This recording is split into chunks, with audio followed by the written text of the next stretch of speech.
Notre premier tableau, donc, a pour thème la fuite en Égypte. Je vous lis le passage dans l'évangile de saint Matthieu. Après leur départ, voici que l'ange du Seigneur apparaît en songe à Joseph et lui dit : « Lève-toi, prends avec toi l'enfant et sa mère et fuis en Égypte, et restes-y jusqu'à ce que je te dise, car Hérode va rechercher l'enfant pour le faire périr. » Il se leva, prit avec lui l'enfant et sa mère de nuit et se retira en Égypte.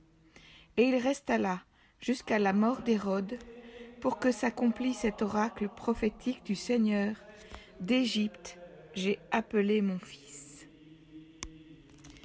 Sur notre tableau, qui est donc juste à côté de la porte de la sacristie, vous voyez au premier plan Saint Joseph qui est en train de prendre de l'eau à une source. Un peu en arrière, Marie porte Jésus sur ses genoux et un petit ange délicatement baisse une branche pour qu'elle puisse cueillir un fruit dans l'arbre qui est au-dessus d'elle. Par derrière, on aperçoit les bagages et tout ce qu'il fallait pour leur voyage. Vous voyez que c'est une scène d'intimité.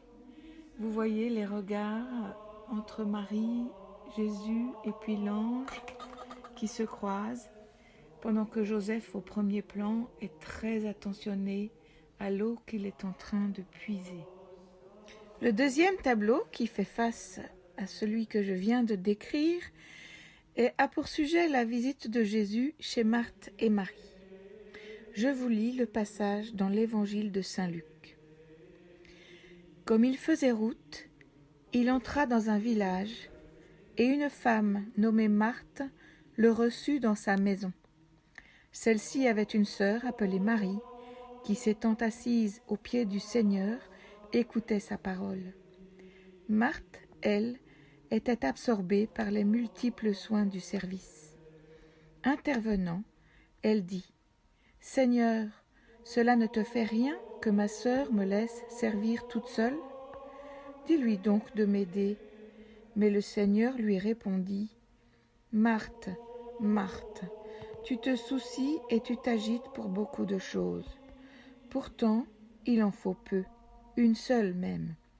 C'est Marie qui a choisi la meilleure part. Elle ne lui sera pas enlevée. » Nous sommes donc dans la maison de Marthe et Marie. Au premier plan, Jésus et Marie assises à ses pieds, comme nous le dit l'évangile de saint Luc. Et puis un peu en arrière, Marthe, qui semble assez en colère et qui montre d'un doigt très décidé ce qui se passe à la cuisine, où elle aimerait bien ne pas œuvrer toute seule. Et Jésus est bien tourné vers Marthe, pendant que Marie ne le quitte pas des yeux, pour lui dire que si Marie a choisi la meilleure part, elle ne lui sera pas enlevée. Notre troisième tableau représente Jésus au désert, dans l'évangile de saint Matthieu, au chapitre 4. Alors, Jésus fut emmené au désert par l'Esprit pour être tenté par le diable. Il jeûna durant 40 jours et 40 nuits, après quoi il eut faim. Et s'approchant, le tentateur lui dit : « Si tu es fils de Dieu, dis que ces pierres deviennent des pains. » Mais il répondit : « Il est écrit : ce n'est pas de pain seul que vivra l'homme, mais de toute parole qui sort de la bouche de Dieu. » Alors, le diable le prend avec lui dans la ville sainte, et il le plaça sur le pinacle du temple, et lui dit : « Si tu es fils de Dieu, jette-toi en bas, car il est écrit : il donnera pour toi des ordres à ses anges, et sur leurs mains ils te porteront, de peur que tu ne heurtes du pied quelque pierre. » Jésus lui dit : « Il est encore écrit : tu ne tenteras pas le Seigneur ton Dieu. De nouveau, le diable le prend avec lui sur une très haute montagne, lui montre tous les royaumes du monde avec leur gloire, et lui dit : tout cela, je te le donnerai si, te prosternant, tu me rends hommage.